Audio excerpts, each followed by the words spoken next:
Hai Sobat Merdeka Berbicara, apa kabar? Hari ini senang sekali di Studio Kahaf Geraha Pena Surabaya kehadiran sosok tamu yang tentu ini adalah tenaga pengajar, tenaga pendidik yang memiliki andil untuk mencerdaskan anak bangsa. Wah, pasti keren dong. Kenapa anak bangsa ini pada cerdas? Kenapa anak bangsa memiliki peran untuk bisa memajukan bangsanya? Karena berkat dari perjuangan para pahlawan tanda jasa. Kita menyebutnya seperti itu. Nah, kalau kemudian berbicara tentang tenaga pendidik, pengajar, apakah perlu punya keterampilan berkomunikasi agar nantinya kualitas anak bangsa juga bisa memiliki kemerdekaan ataupun kita bilang merdeka berbicara. Caranya bagaimana? Apakah perlu menjadi kurikulum begitu ya? Nah, untuk itu langsung saja kita ngobrol bersama tamu kita hari ini, Bu Erna. Selamat siang. Selamat siang. Hai, siapa dulu dong Sobat Merdeka Berbicara? Halo Sobat Merdeka Berbicara. Halo. Gimana kabarnya? Baik, sehat selalu. Kita iringi doa untuk Sobat Merdeka Berbicara yang saat ini menyaksikan kita.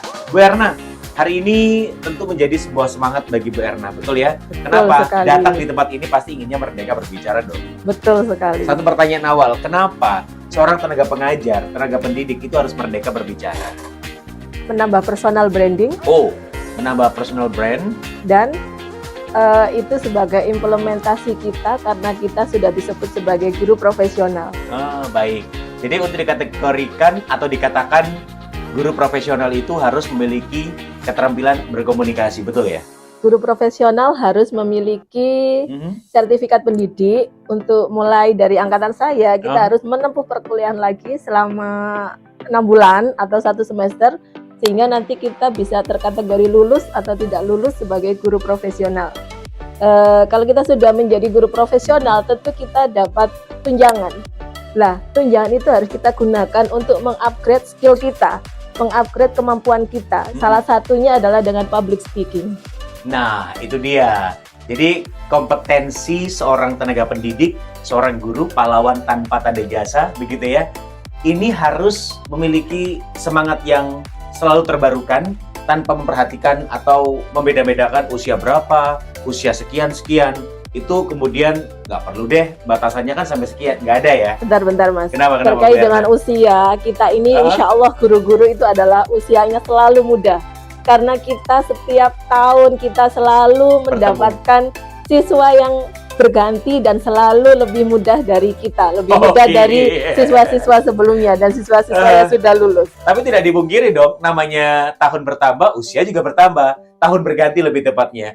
Kalau tahun berganti, pasti juga usia bertambah. Cuma, betul nggak? Ada Semangat cumanya kita kan? yang masih selalu muda. Semangatnya gitu. masih muda, bertemu dengan jiwa-jiwa muda yang akhirnya tertular untuk menjadi selalu muda. Yang akhirnya semangat ini terus terbarukan, terus menjadi semangat yang tak tergantikan untuk akhirnya meningkatkan, menambah kompetensi dalam berkomunikasi. Betul ya? Jadi secara gelar akademik udah diraih, ditempuh begitu. Terus kemudian beberapa uji kompetensi juga dilakukan. Nah, salah satunya peningkatan kompetensi ini juga harus wajibkah dimiliki oleh seorang guru untuk bisa memiliki keterampilan berkomunikasi. Karena keterampilan berkomunikasi itu kan bukan hanya bisa ngomong, tapi juga bisa jadi MC, guru jadi MC begitu ya.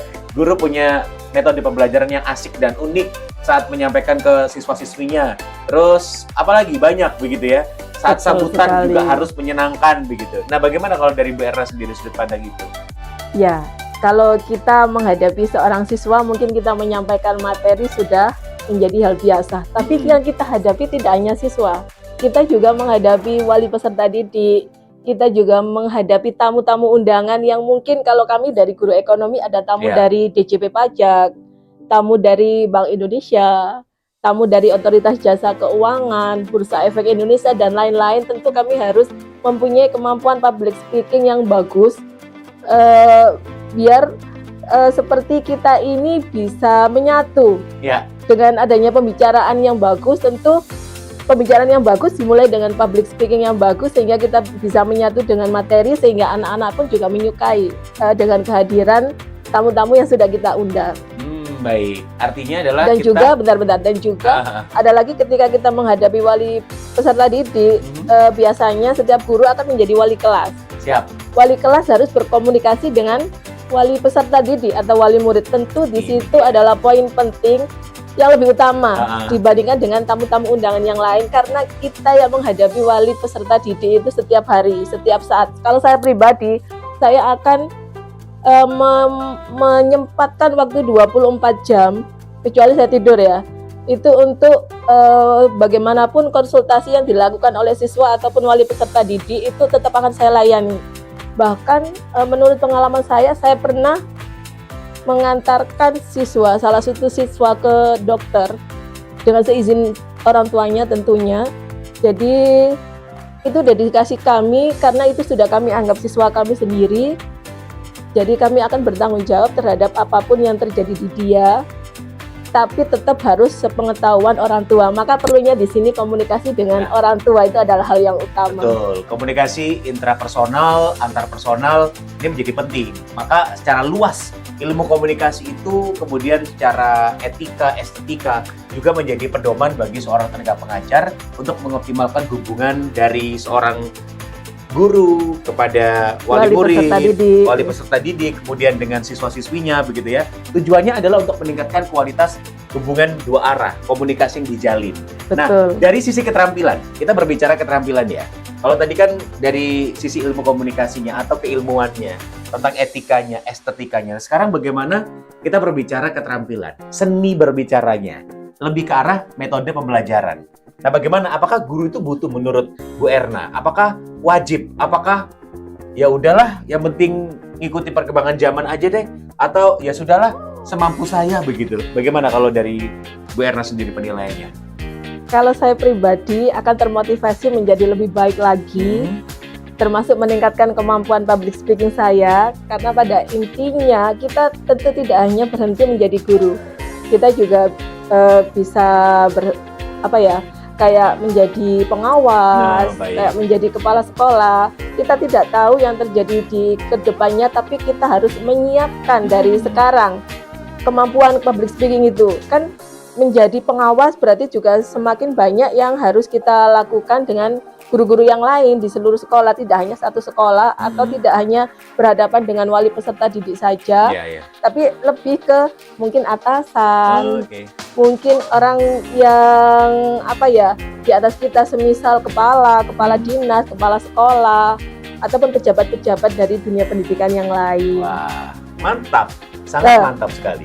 Tapi kalau saya pribadi sudah menekankan untuk merdeka berbicara, merdeka belajar sesuai dengan kurikulum yang dianut Mas Menteri sekarang itu, bahwa kita harus merdeka belajar. Tentu di dalam pembelajaran saya tentu membebaskan anak-anak untuk belajar bagaimana yang paling enak. Tapi tetap kita harus mengontrol. Meskipun memang pusat pembelajaran itu di siswa, tapi guru tetap harus mengontrol kegiatan apapun yang dilakukan oleh siswa. Salah satunya mungkin untuk meningkatkan dari kemampuan public speaking anak-anak itu adalah dengan presentasi di setiap mata pelajaran, ataupun dengan cara yang lain, mungkin dengan penugasan yang sekarang di era Gen Z itu sudah hal biasa, penugasan menggunakan vlog, penugasan menggunakan video yang diupload di sosial media dan sebagainya. Itu salah satu cara kita untuk biar anak-anak juga bisa berpublic speaking mulai dini. Jadi tidak hanya milik 1-2 orang saja, tapi milik semua anak-anak. Karena merdeka berbicara, merdeka belajar itu adalah hak setiap anak, bukan 1-2 orang anak saja. Bukan hak setiap bangsa ya, tapi kita mulai dari lini terkecil, hak setiap anak, hak setiap siswa dan siswi. Dan tentu kita harus mendukung begitu ya. Karena tadi bukan hanya tenaga pengajarnya saja yang butuh public speaking, tapi juga ditularkan. Kalau kemudian kompetensi ini sudah dimiliki oleh tenaga pengajar, maka itu akan juga diikuti dengan atmosfer ataupun dengan semangat yang positif untuk nantinya tergeraklah dari semangat siswa-siswinya untuk bisa lebih punya seni berbicara. Tadi benar kata Bu Erna, jadi tugas presentasinya nanti akan dinilai secara konkret begitu ya, apakah sudah seni berbicaranya optimal atau belum. Terus menggunakan metode pembelajaran vlog untuk bisa melihat bagaimana cara presentasi yang kekinian dengan menggunakan digitalisasi begitu ya. Itu sangat pas sekali untuk mendukung program Merdeka Belajar dan Merdeka Berbicara. Betul begitu ya. Sekali, Maka ini adalah perbincangan yang menarik sebuah perhatian bagi kita semua. tanpa ada sebuah batasan, tanpa harus membeda-bedakan siapa yang kemudian memiliki kualitas dalam cara kita untuk membentuk karakter anak bangsa, tergantung dari seberapa banyak semangat kita untuk meningkatkan kompetensi diri. Salah satunya adalah kompetensi untuk berkomunikasi dalam public speaking, untuk memiliki seni berbicara. Satu hal yang perlu ditambahkan lagi, untuk closing statement ini kita berikan semangat Bu Erna kepada seluruh tenaga pengajar di seluruh wilayah Indonesia, bahkan dunia, termasuk untuk siswa-siswi dimanapun, bukan hanya di SMAN 3 Sidoarjo. Apa Bu Erna? Jangan berhenti belajar. Siap. Terus perbaiki diri. Apalagi ya, intinya kita harus selalu meningkatkan kemampuan kita, mengupgrade kemampuan kita, tidak hanya satu lini saja, tapi juga kita harus dari hari ke hari menambah dari personal branding kita. Karena personal branding kita manfaatnya selain untuk kita sendiri, tentu juga untuk masyarakat pada umumnya, terutama untuk anak didik kita. Itu yang saya rasakan gitu ya. Jadi nanti kita hubungkan kembali dengan pembelajaran, tentu ini akan membantu siswa untuk lebih mudah dalam proses belajar dan tidak membosankan. Nah, itu tentunya. Itu dia. Belajar boleh ya, dengan kurun waktu yang terkadang tanpa batas, tapi jangan lupa untuk bisa memberikan semangat yang tanpa batas pula. Dan satu kata yang bisa saya highlight adalah jangan membosankan. Dua kata ya. Artinya, mari kita merdeka belajar, mari kita merdeka berbicara. Saatnya kita mengubah dunia dimulai dari kata-kata. Sepakat ya? Kalau kita tidak bisa mengubah dunia seutuhnya, minimal kita mengubah dunia kita sendiri terlebih dahulu. Betul. Mari Sobat Merdeka berbicara, kita mengambil peran untuk kemajuan bangsa. Karena apa? Karena dunia terus berubah. Kalau kita tidak berubah, maka kehidupan yang berubah kita. Ada 3 hal yang bisa kita ikuti dalam perubahan itu sendiri agar kita tetap bisa mengikuti perubahan zaman, yaitu inovatif, adaptif, dan kreatif. Jadilah sosok-sosok yang kreatif, adaptif, dan inovatif untuk menyongsong Indonesia Emas 2045. Tangan-tangan kita yang bisa mengubah perubahan dunia lebih baik lagi. Saya Helmi Kahal dan saya Bu Erna Arista. Terima kasih rekan-rekan Sobat Merdeka Berbicara sudah menyaksikan singkat vlog kami. Semoga Merdeka Belajar, Merdeka Berbicara menjadi sebuah paduan yang sangat elok dan seirama, seia sekata, begitu ya, untuk memajukan anak bangsa dimulai dari berbicara. Sampai jumpa.